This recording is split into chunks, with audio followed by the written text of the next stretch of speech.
This video is so hard. So hard to talk about this.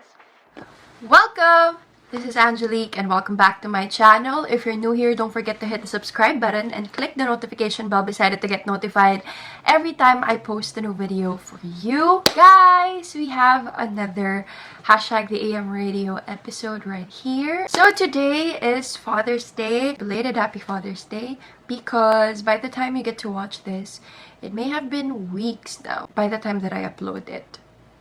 But I still had to do this video. Anything that is even remotely related to fathers, or to my father in specific, I get all heavy here. And I just close down on everybody. So as some of you may or may not know, I lost my dad 4 years ago. So here I am, and we are talking about going through the bouts of losing a loved one. I just thought it wouldn't be logical for me to do my makeup while discussing such topic. Kasi sayang lang yung makeup. First off, I'm not doing this video to tell you that this is what you have to do or this is what you need to do. Because that's the last thing you'd want to say or do to someone who's experiencing such an emotional wreckage. I am opening this topic as someone who has experienced and have gone through and is still going through that emotional wreckage, in the hopes that at least one person or someone who is going through the same thing and is looking for solace from someone who is mirroring the same experience could find this video and quietly have a conversation with me and yourself, and hopefully this video could help lift the weight that you've been carrying or somewhat clear the clouds that seemingly have been perennially hanging over our heads. We go through different kinds of losses, but for this one, would be particularly talking about losing a loved one or death. So I lost my dad February 13, 2015. So that's 4 years ago now. I was 18 years old and a junior in college, and I lost my dad through a rare blood disease that's called paroxysmal nocturnal hemoglobinuria. I'm not really great with medical jargons, but your immune system deteriorating, it has something to do with your red blood cells. I can't really explain it fully. We started noticing symptoms August, which was my birthday of 2014. So it was August of 2014 to February, 7 months. It was that quick. It may seem long, but it still came as a shock. We were so hopeful we'll come out of it, but we just never did.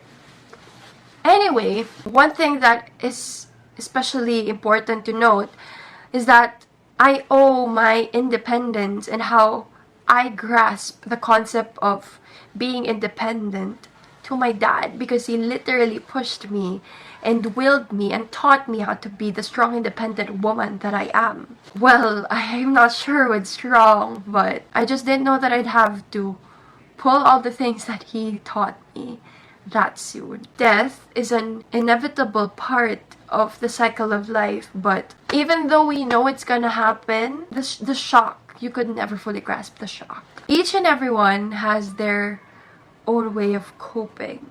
They have their own coping mechanism. Whatever you feel, whatever your thoughts are, whatever you feel, the actions that you need to do in order to go through it, they are all valid. They are all a part of your own personal process, journey, and hopefully progress. I remember reading and studying about the concept of the 5 stages of grief. It's DABDA. It's denial, anger, bargaining, depression, and acceptance. By Elizabeth Kubler-Ross in her book on death and dying. She explained it in a linear way.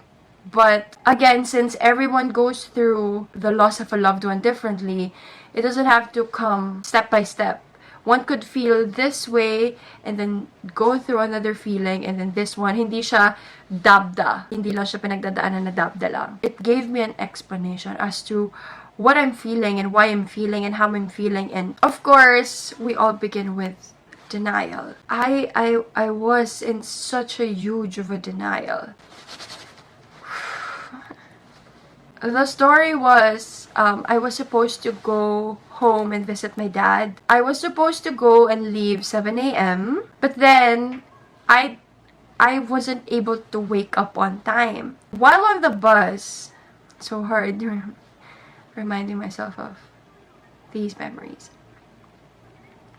Because I don't talk about this. I've touched on it with my video, this is how I died, but never really going into what happened. So I was on the bus, and I'm such an overthinker. The first picture I painted in my head was I'd go there and talk to him about what happened in school. But there's another side of my brain saying, now what if I don't make it? What do I do? But I brushed it off. I shrugged it off. I was more or less around 30 minutes away from the hospital where my dad was at. I got to the hospital. I saw my kuya and my aunt, and I had this slight nagging feeling about it. And then they broke the news that he didn't make it. And they told me he died 10:15. I arrived 10:30.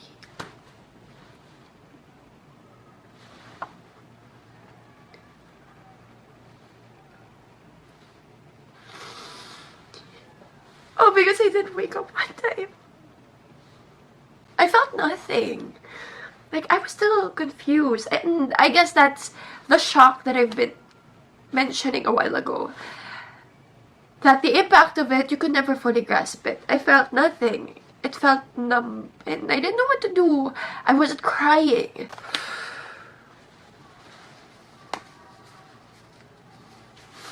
And that day went on so quickly. Little did I know, I was already in the church for his wake. And I was just sat on a pew at the back in the corner, just staring at nothing. I wasn't even crying.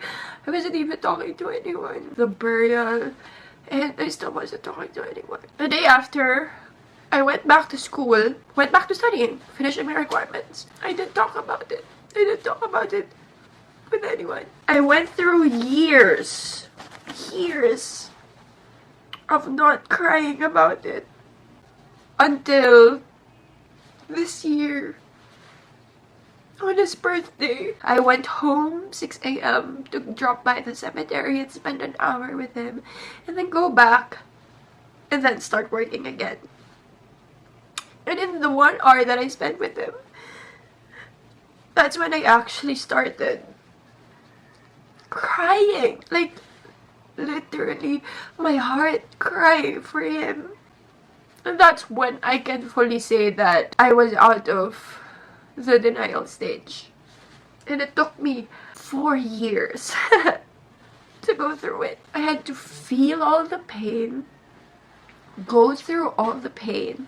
In the first years, I didn't let myself feel anything that I shouldn't have done, thinking about it now. But it was a part of my process. So as a friend, if you feel anything, something, even just a little thing, feel it. Feel the pain. Cry about it.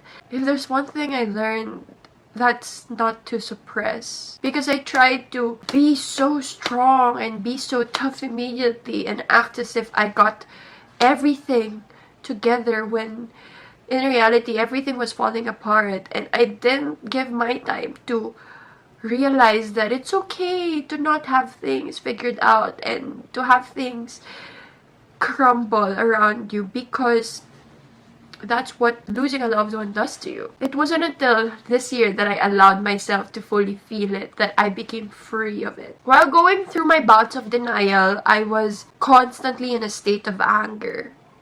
Like, I tried to be strong, but anything would tick me. I'd get so frustrated and I'd get so angry about it, and it's not even related to my dad, to losing my dad, but I was such in a constant state of anger with myself. But I understand now why. Because I was suppressing myself from feeling such things. We'd go too deep into the conversation. They'd tell me that they were telling dad to wait for me because I was just around 30 minutes away and he didn't want to. Again, anger. I was so mad at him for doing that. I was so mad at them because they had their last shot with him and I didn't get to talk to him and tell him how much I loved him for the last time. That's why I got so mad with everyone. But once I got through or got past that, I understood that he wants me to have the best moments that I've had with him engraved in my head, and that's what he wants, and I respect that. Again, depression is such a complex concept. I have my moments, I have my days, I get my panic attacks, I get my anxiety attacks, but I will myself to go through the bouts of it alone, because to me it's proof of I have control over my life if I can work around my anxiety and my panic attacks. And lastly was acceptance. Full acceptance is somewhere out there still for me. I'm working my way towards it. If you know me personally, I don't really talk about personal things in my life in depth, but now I'm talking about it because I feel like I'm ready to talk about it. This is the first step towards the acceptance that I haven't achieved yet. So talk about it. Talk about it with someone. Talk about it. But only if you're ready. Don't force yourself just because they're telling you to. Take all the time that you need. And be patient about yourself. And when you talk about them, remember the great things. Every time I talk about my dad, the image and the last image that I choose to be reminded of him is the moment when I won Miss Pampanga. He was there in front on his wheelchair and cheering me on. I sat down on his lap and cried and hugged him. And that's the last moment that I choose to always remind myself of. That even if he was experiencing so much pain, he still powered through and he showed up and supported me. It's a reminder for me that even if I'm feeling so much pain and I'm going through a lot, that I need to suck it up and show up and go out and do it. So remember them. Remember them in the moments that make you feel a bit lighter and more inspired and happier. I know losing someone that means so much to us could take a toll on ourselves, on our mental state, on our being. I know it's difficult, but you have to also take care of yourself. You have to make sure you are okay as well. And not just saying that you're okay, but you have to do means and go through things and do things for yourself to make sure that you keep yourself in check. Go out with a friend, talk to them. The conversations doesn't have to do anything with that experience. Create something, create art, create poems, create letters, create music, create videos. Sleep properly, feed yourself, exercise, meditate, reflect, and take care of yourself. Losing a loved one is a painful reminder that life is too short. Every time we get a chance to do things and do them in the right way, we have to take them. We have to take that risk. That's why I've been so big on taking risks. Make the most out of the possibilities we have, because they weren't able to do so. They didn't have enough time to do so. And now that we have the time and we're still living and breathing and we still have a lot of chances to do things, we need to go out and do it. And for me, I'm doing it as an ode to my dad. I guess the most important thing to be reminded of is that dealing or going through a loss or losing a loved one is a process. Probably a lifetime at that. Don't set a deadline for yourself. Take all the time that you need and be patient with yourself. You don't have to be okay in a month, in 2 months, in a year, as long as, again, you know you're working towards it and you're being kind to yourself. And we will break down and we will have our days and we will have our moments that we feel that we're not okay amidst all the progress that we have been achieving.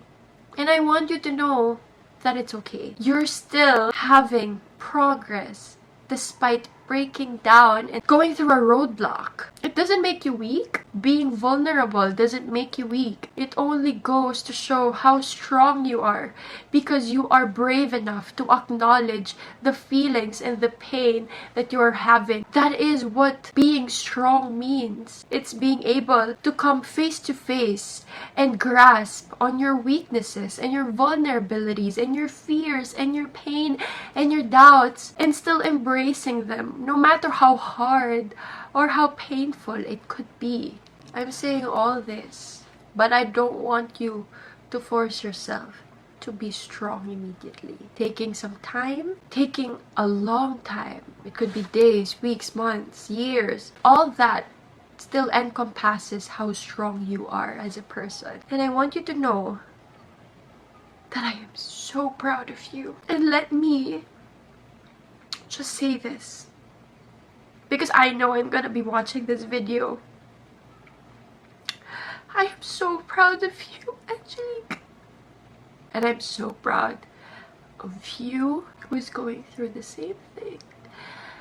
Still chooses to live life the way it should be lived, with you in it.